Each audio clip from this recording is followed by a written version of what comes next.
Hello, welcome to this video. My name is Johannes. I'm a sound engineer from Germany, currently studying music technology at the University of West London. And what I thought I'd do with this video is just kind of talk about what I'm doing, what I'm thinking about when producing and writing a song. Just maybe to give some of you some new ideas, some things to maybe think about when producing your own songs. And what we've got here is a project I just started working on. It's basically just a very simple chord progression, some drums and some effects at the beginning. So let's have a listen to what we have right now.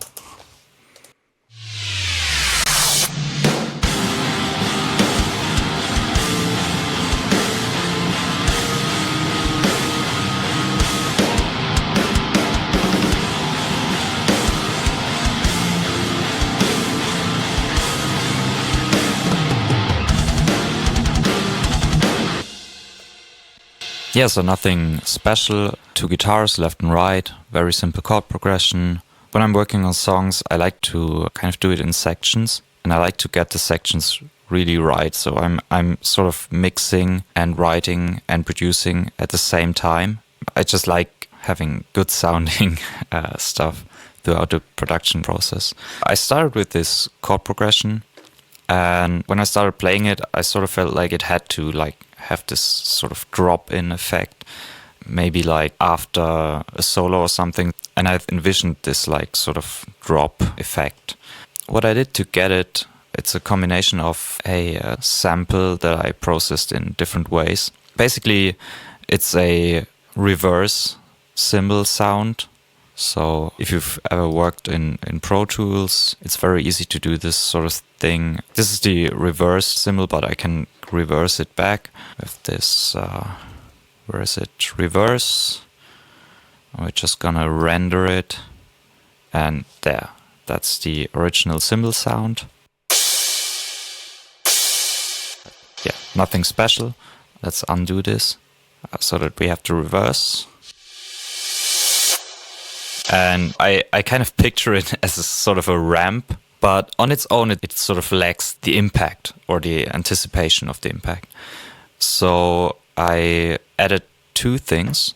One thing is I copied this reversed cymbal sound and I slowed it down. The effect is sort of if you slow down tape, and what this does is it elongates the periods of the waveform so that it becomes a deeper sound, basically, because the frequency drops. And this makes the sound sort of do this kind of thing, which you often hear in EDM productions, actually. So this is the reversed cymbal with this effect. And a lot of reverb. But you can hear it slowing down. And together they have this really interesting relationship. So you have the slowing down and the drop sort of effect, but you also have the ramping up in volume and in excitement from the reversed cymbal. And then I added this third effect. It's also slowed down, but it's a sine wave. So I created a sine wave. I can just redo it here. So I'm marking where I want the sine wave to be. And then we will use the signal generator here. And the signal generator just generates a sine wave, square wave, saw wave, whatever, white noise, pink noise. And I can type in the frequency I want. So now we have a sine wave at 120 Hertz. This is what it sounds like. Yeah, it's nothing special. But what we can do with it now is the same effect that we use on a cymbal. So we can slow it down or speed it up.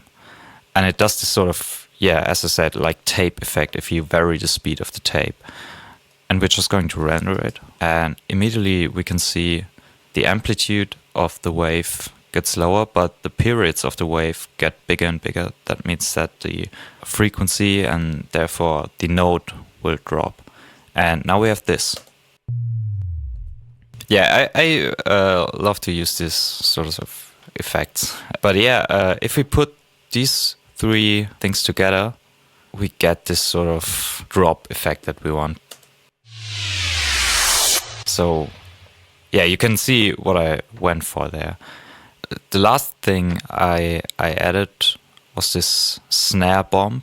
Basically, you take a snare hit, you add a ton of reverb to it, and you just use it to accentuate sections or hits within the song.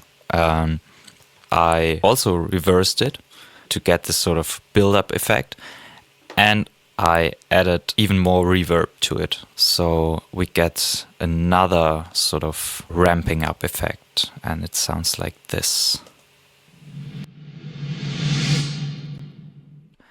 And then the actual drums also play a snare hit. So you have the sort of build-up from the snare bomb into an actual hit, and then the chord progression starts. It sounds like this when all is put together.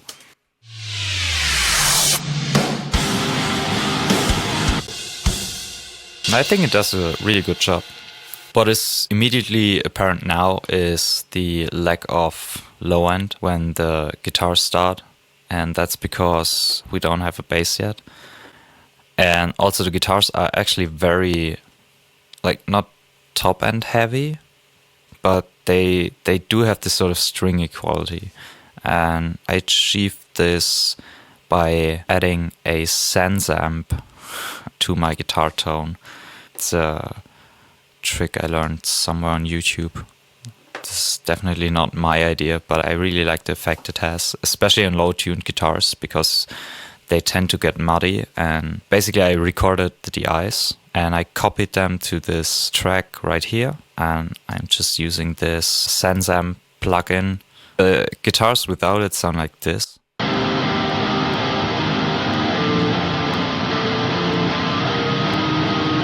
Yeah, just very distorted, sort of nasty, low-tuned guitars. And then the sense amp sounds like this.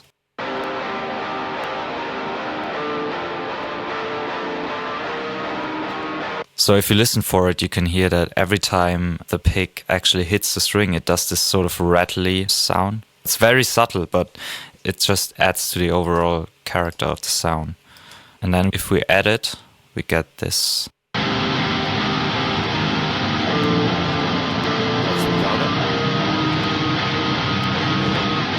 And what I'm hearing now is there are actually some phasing issues.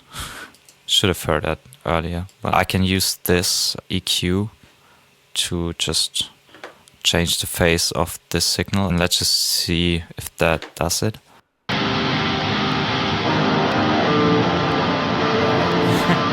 It's a massive difference.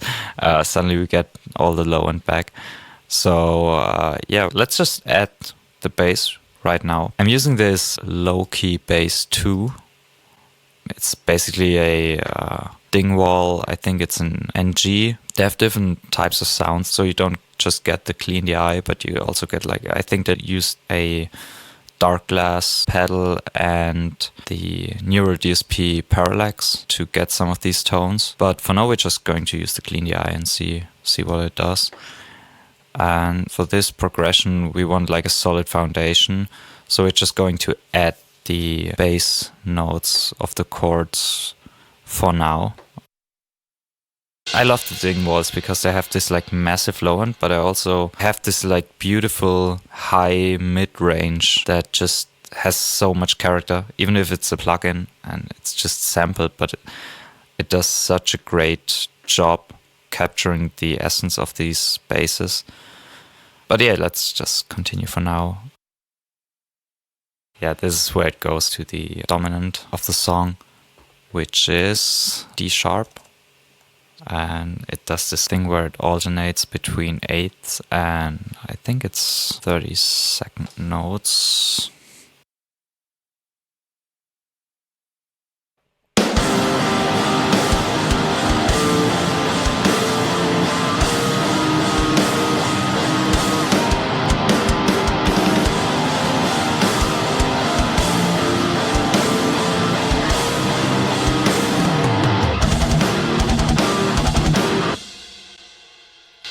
I think that's really cool, actually.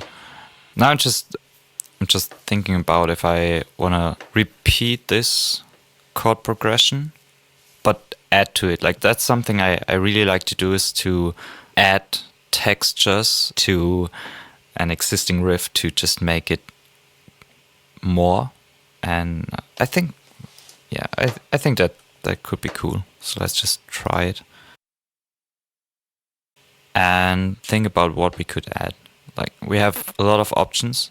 I like to add some synth stuff to these sort of progressions, just because they can give a lot of movement that you don't necessarily get out of the guitars if they're just strumming chords. So let's just see if we can find some cool synth sounds. I have this, I don't know if it's called Anna 2 or ANA 2. I think it's Anna.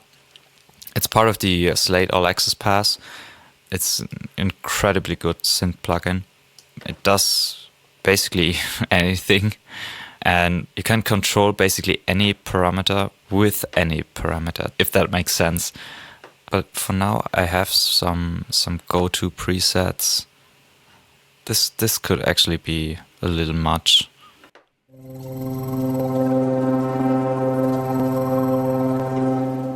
Like, that's a lot of movement, right? But it could be cool just underneath. So, I mean, why not? Why not just throw it on there? With this sort of sound, I think it's better to let the notes ring out as much as possible, so that it can, like, develop. And I'm going to spread out this chord a little bit.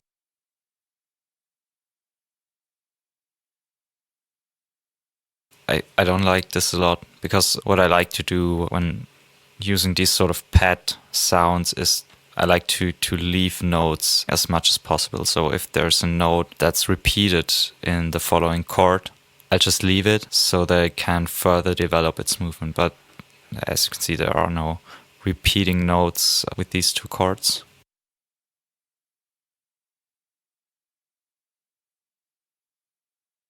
And now let's see what this adds to our chord progression.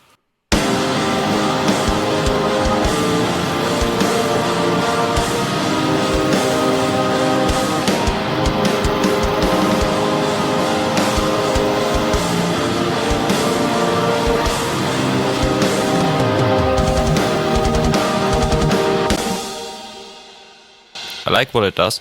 I think it's a little too full, but let's see if we can do something about it.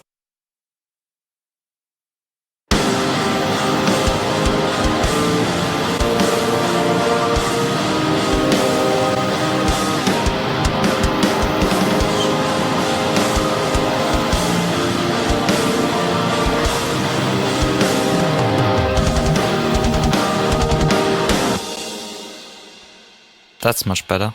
I also think we could add some mid-side EQ to make the sort of glittery thing more apparent on the sides and a little less in the center signal.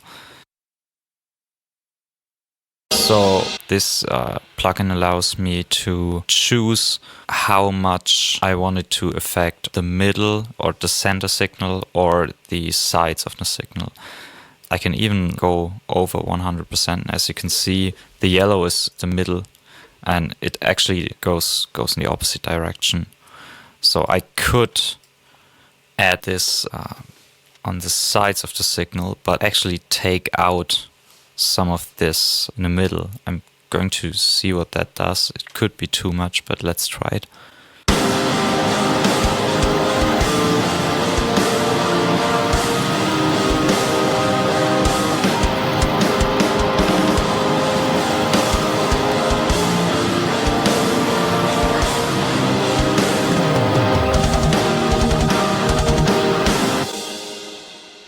It's definitely better this way.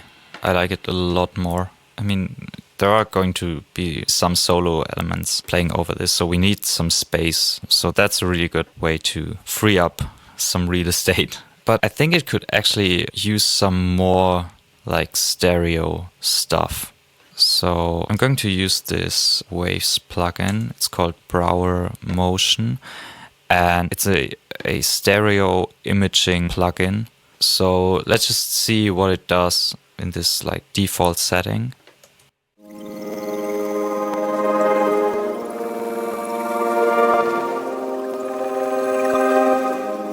It's already, I actually like what it does. Just like that.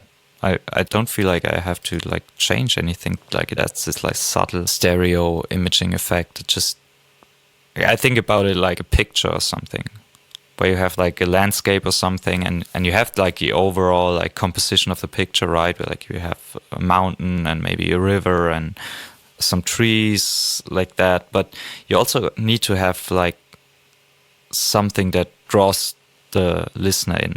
You want to give the listener something that makes it interesting beyond the first time listening to the song. And in a picture, it would be like small details, like maybe there's some animal walking in a forest and you can only see it like between the trees if you look really closely.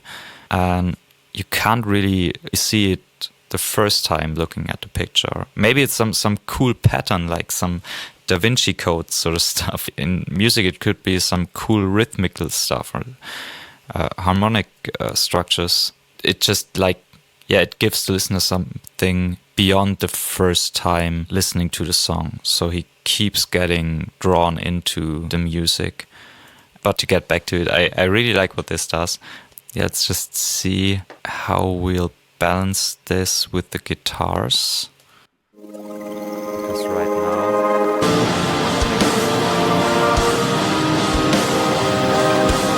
yeah, it's a little too much. I don't want the listener to necessarily hear the whole signal. I want these like little spikes. It has these little like droplets or crystal sort of sounds that it does. I want these to come through just a little bit to just give the listener something that's interesting beyond just the guitars and stuff like that.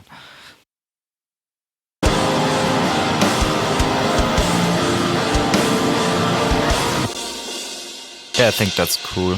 I might change this later, so I'm not really set on this volume, but I think it's a good starting point. But yeah, I mean, that's sort of like a play thing.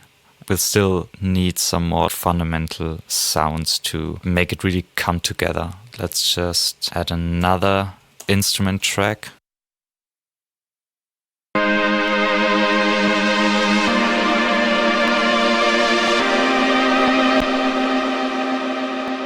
That's actually really cool.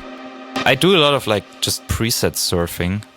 Like maybe you find something that you didn't think about, and it just inspires you to maybe go a different direction. So I do this a lot, where I just like open up a plugin and look at the presets, and maybe something has a cool name or whatever. But yeah, this sounds really cool. So I'm just going to listen to it in context. Maybe it sounds like crap, but I think it could work good. Yeah, no, it doesn't work. I mean, I could maybe do stuff to it to make it fit, but no. Let's just keep browsing and see what we get.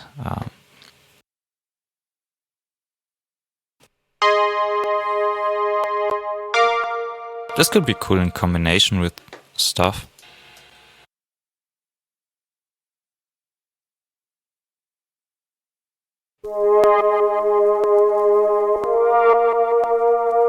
Yeah, see, this is something like we could use this sound together with this 80s love score thing. We'd use like the same chords and the same basic structure, but through the use of different textures and different sounds, we'll give it a completely new face. And that's also something that's really good to utilize, is have certain themes and maybe bring them back at some point in a different light.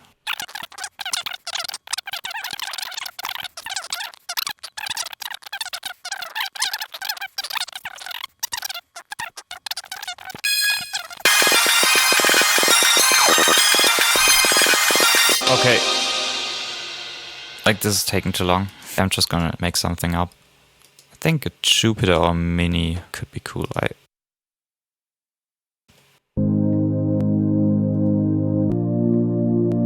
See? This is way cooler now. Right? If we take this away.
Again, with these sorts of sounds, I think it's important to make them live more to the left and the right, just to make some room for eventual lead sounds.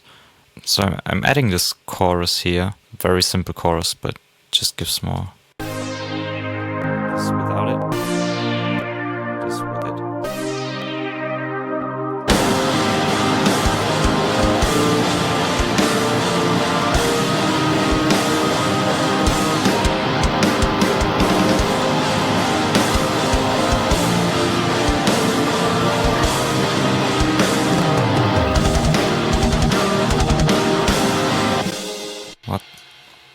What is happening?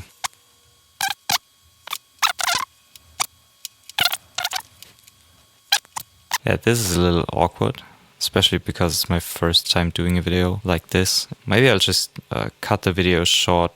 Thanks for watching. Subscribe, hit the bell. Yeah, I mean, if you like this sort of content, just let me know. If you have any suggestions, criticism, also let me know. Also, like, if you have any suggestions as to what I could do, like, production-wise, also let me know, right? I'm always eager to learn. But yeah, I'm hoping you like this, and see you next time. Bye.